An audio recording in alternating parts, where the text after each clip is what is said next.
മുസ്ലിങ്ങളെല്ലാം പാകിസ്ഥാനിൽ പോടേ എന്ന് പച്ചയ്ക്ക് ഒരാൾ ഒരു പബ്ലിക് പ്ലാറ്റ്ഫോമിൽ നിന്ന് പറഞ്ഞിട്ട് അയാൾക്കെതിരെ ഒരു നടപടി എടുക്കുന്നില്ല, അതിനേക്കാൾ വലിയ വർഗീയത ആർക്കും പറയാമല്ലോ എന്ന കോൺഫിഡൻസ് എല്ലാവർക്കും വരികയാണ്. അപ്പോൾ സർക്കാർ എന്തെങ്കിലും എനിക്ക് തോന്നുന്നില്ല. ഒന്നാമത് പ്രത്യേകിച്ച് ഒരു ലോക്കൽ ബോഡി ഇലക്ഷനിലേക്ക് പോകാൻ പോകണം. ഗവൺമെൻറ് പലതരത്തിലുള്ള സമവാക്യ ആലോചന ഉണ്ട്, അതിനിടയ്ക്ക് എന്തെങ്കിലും ചെയ്യുമെന്ന് എനിക്ക് തോന്നുന്നില്ല. സുപ്രീം കോടതി പോകാനുള്ള സമയം കൊടുക്കുമായിരിക്കുമെന്നാണ് എനിക്ക് തോന്നുന്നത്. അദ്ദേഹത്തെ ഇനിയിപ്പോൾ ആരെങ്കിലും ചോദിച്ചാൽ കാണാനില്ലെന്നോ അദ്ദേഹത്തെ അന്വേഷിച്ചുകൊണ്ടിരിക്കുകയാണെന്നൊക്കെ വേണമെങ്കിൽ പറയാം. സാധാരണ നിലയ്ക്ക് ഇതിന് ഗവൺമെൻറ് ഉത്തരവൊന്നും പറയാൻ സാധ്യതയില്ല. പല കേസുകളിലും സുപ്രീം കോടതി വരെ പോയി ഇളവ് നേടാൻ ആളുകൾക്ക് ആ സമയം കൊടുത്തിട്ടുണ്ട്. സിദ്ദിഖിൻ്റെ കേസ് നമുക്കറിയാമല്ലോ. സിദ്ദിഖ് ഇവിടുത്തെ സകല കോടതിയിലും പോയി, സുപ്രീം കോടതിയിൽ പോയി അദ്ദേഹത്തിൻ്റെ അറസ്റ്റ് തടയുന്ന തീരുമാനം എടുക്കുന്നത് വരെയുള്ള ദിവസങ്ങളിൽ അദ്ദേഹത്തെ അറസ്റ്റ് ചെയ്യാതെ പോലീസ് എല്ലാ സഹായവും ചെയ്തു കൊടുത്തു. സഹായം ചെയ്യാൻ തീരുമാനിച്ചാൽ സഹായം ചെയ്യും. നമ്മൾ എത്ര കിടന്ന് ബഹളം വെച്ചിട്ടും കാര്യമില്ല. കേരളത്തിൻ്റെ പൊതുവികാരം മുഴുവൻ ഇങ്ങോട്ട് ഇളകി വന്നാലും വേണ്ടില്ല, പോലീസ് സഹായിക്കാൻ തീരുമാനിച്ചാൽ സഹായിക്കും. അതാണ് പോലീസിൻ്റെ രീതി. ഇപ്പോൾ ഇതിൽ പോലീസിന് മാത്രമായി സഹായിക്കാനൊന്നും പറ്റില്ല. ഇത്രയും വലിയ ബഹളമായതല്ലേ. പൊളിറ്റിക്കൽ ലീഡർഷിപ്പിൻ്റെ തീരുമാനമാണ് ജോർജിനെ സഹായിക്കാനാണ് തീരുമാനം. അല്ലെങ്കിൽ എന്താ, ഇതിൽ അനീതി സംഭവിച്ചു കഴിഞ്ഞു, അനീതി നടന്നു കഴിഞ്ഞ കേസാണിത്. ഇതിനകത്തെ എന്ന് വെച്ചാൽ ഈ പ്രശ്നം ഉയർന്നു വന്നപ്പോൾ തന്നെ ഒരു പരാതിയുമില്ലാതെ കേസെടുക്കാൻ പോലീസിന് കഴിയും. ഒരു പരാതിയുമില്ലാതെ പോലീസ് കേസെടുത്ത നിരവധിയായ സന്ദർഭങ്ങളും കേസുകളും നമ്മുടെ മുമ്പിലുണ്ട്. എന്നറിയാം, പോലീസ് കേസെടുക്കുന്നില്ല. യൂത്ത് ലീഗ് പരാതി കൊടുക്കുന്നു, അപ്പോഴും കേസെടുക്കുന്നില്ല. പിന്നീട് കേസെടുക്കുന്നു, അത് കഴിഞ്ഞ് കുറച്ച് ദിവസം കഴിയുമ്പോൾ മൊഴിയെടുക്കാൻ ശ്രമിക്കുന്നു, അപ്പോഴേക്കും മുൻകൂർ ജാമ്യം കിട്ടുന്നു. പിന്നെ പോലീസിനെല്ലാം കൂളായി. അപ്പോൾ ജോർജ് പറഞ്ഞ വാചകത്തെ സംരക്ഷിക്കാൻ ഭരണകൂടം തീരുമാനിച്ചിരിക്കുന്നു എന്നാണ് നമ്മൾ മനസ്സിലാക്കുന്നത്. അതുകൊണ്ട് ഞാൻ പറഞ്ഞത്, ഒരു പക്ഷേ സുപ്രീം കോടതിയിൽ പോയി ജോർജ് അനുകൂലമായ ഒരു വിധി കിട്ടുമോ, അങ്ങനെ പലരെയും സഹായിച്ചിട്ടുണ്ട്. അപ്പോൾ ആ വിധി കിട്ടുമോ എന്ന് ഒരു പക്ഷേ കാത്തിരുന്നേക്കാം. അത്ഭുതപ്പെടാനൊന്നുമില്ല എന്നാണ്. കാരണം ഗവൺമെൻറ്റിൻ്റെ പൊസിഷൻ ക്ലിയറാണ്. എന്ന് വെച്ചാൽ അയാളെ അറസ്റ്റ് ചെയ്യേണ്ടതില്ല. അതിന് പല കാരണങ്ങളും പറഞ്ഞു. അയാളെ പോലുള്ള കേരളീയ രാഷ്ട്രീയം മുഖ്യധാരയിൽ നിന്ന് അവഗണിച്ചാട്ടി ഓടിച്ച ഒരു മനുഷ്യനെ നമ്മളിനി അറസ്റ്റ് ചെയ്ത് വലുതാക്കി കൊണ്ടുവരേണ്ടതുണ്ടോ എന്ന് പറയുന്ന വിശാലമായ മതനിരപേക്ഷ ആലോചനയുടെ ഭാഗമായിട്ടാണ് അദ്ദേഹത്തെ അവഗണിക്കാനാണ് തീരുമാനിച്ചിരിക്കുന്നതാണ് ഒരു ഭാഗം ആൾക്കാർ പറയുന്നത്. അങ്ങനെ അവഗണിക്കാൻ ഒരു ഭരണകൂടത്തിന് പറ്റില്ലല്ലോ. നിങ്ങളൊരു അമൃത ഒരു കുറ്റം ചെയ്താൽ അമൃത ചെയ്തതല്ലേ എന്ന് പറഞ്ഞ് ഒഴിവാക്കാനൊന്നും പറ്റില്ല. കുറ്റം ചെയ്ത് അമൃതയായാലും അജിംസായാലും നിഷാദായാലും കേസെടുക്കണം. അതാണ് ഭരണകൂടത്തിൻ്റെ ഉത്തരവാദിത്വം. അപ്പോൾ ഇവിടെ കേസെടുക്കുന്നില്ല എന്ന് മാത്രമല്ല, ഇതിങ്ങനെ അഴിഞ്ഞാടാൻ പോവാണ്.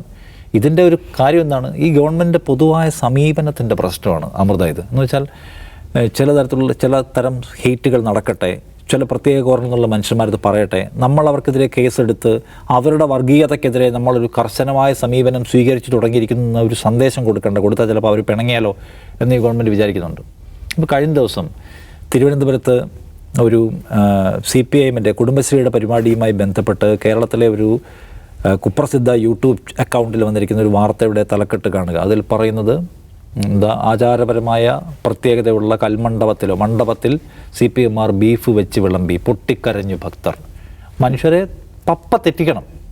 ഈ CPM എന്ന് പറയുന്ന പാർട്ടിയും അതിവിടെ കുടുംബശ്രീക്ക് വേണ്ട പരിപാടിക്ക് വന്നവരുമെല്ലാം ഹിന്ദു ആചാരങ്ങൾക്കെതിരാണെന്ന് പറഞ്ഞാൽ പച്ചവെള്ളത്തിന് തീ പിടിപ്പിക്കുന്ന വർഗീയത തലക്കെട്ടാക്കി എഴുതി വെച്ചിരിക്കുകയാണ്. ഈ കുപ്രസിദ്ധ യൂട്യൂബർക്കെതിരെ പ്രോപ്പർ ആക്ഷൻ ഇല്ലയെന്ന് പറഞ്ഞ് തുടങ്ങിയതാണ് അൻവർ. എന്നിട്ടാണ് അൻവർ ഇറങ്ങിപ്പോകുന്നതെന്ന് ഓർക്കണം. ഇപ്പോഴും യൂട്യൂബർ അദ്ദേഹത്തിൻ്റെ തീവ്രവർഗീയ പ്രസരണം അതിശക്തമായി തുടർന്നുകൊണ്ടിരിക്കുകയും അൻവർ പുറത്തു പോവുകയും CPMമാരെല്ലാം കൂടെ കൂടിയിരുന്ന് അൻവറിനെ കളിയാക്കുകയും ചെയ്യാണ്. അൻവറിനെ കളിയാക്കുകയാണ്. അൻവർ പുറത്തു പോക്ക് പോയല്ലോ. അകത്ത് ഈ വർഗീയതയോടുള്ള നമ്മുടെ പോലീസിൻ്റെ സമീപനം എന്താണെന്ന കാര്യത്തിൽ അവർക്ക് ആദ്യമൊന്നുമില്ല. അൻവറിനെ കളിയാക്കാനാണ് കൂടുതൽ നേരം. അപ്പോൾ ഇത് സംഭവിച്ചുകൊണ്ടിരിക്കുന്നു. കൂടുതൽ കോൺഫിഡൻസ് ആണ്. ഈ കുപ്രസിദ്ധ യൂട്യൂബർക്ക് എന്ത് കോൺഫിഡൻസ് കിട്ടുന്ന എവിടുന്നാണ്? അതിനേക്കാൾ വർഗീയത പറഞ്ഞാൽ മുസ്ലിങ്ങളെല്ലാം പാകിസ്ഥാനിൽ പോടേ എന്ന് പച്ചയ്ക്ക് ഒരാൾ ഒരു പബ്ലിക് പ്ലാറ്റ്ഫോമിൽ നിന്ന് പറഞ്ഞിട്ട് അയാൾക്കെതിരെ ഒരു നടപടി എടുക്കുന്നില്ല, അതിനേക്കാൾ വലിയ വർഗീയത ആർക്കും പറയാമല്ലോ എന്ന കോൺഫിഡൻസ് എല്ലാവർക്കും വരികയാണ്. അപ്പോൾ സർക്കാർ എന്തെങ്കിലും എനിക്ക് തോന്നുന്നില്ല. ഒന്നാമത് പ്രത്യേകിച്ച് ഒരു ലോക്കൽ ബോഡി ഇലക്ഷനിലേക്ക് പോകാൻ പോകണം. ഗവൺമെൻറ് പലതരത്തിലുള്ള സമവാക്യ ആലോചന ഉണ്ട്, അതിനിടയ്ക്ക് എന്തെങ്കിലും ചെയ്യുമെന്ന് എനിക്ക് തോന്നുന്നില്ല.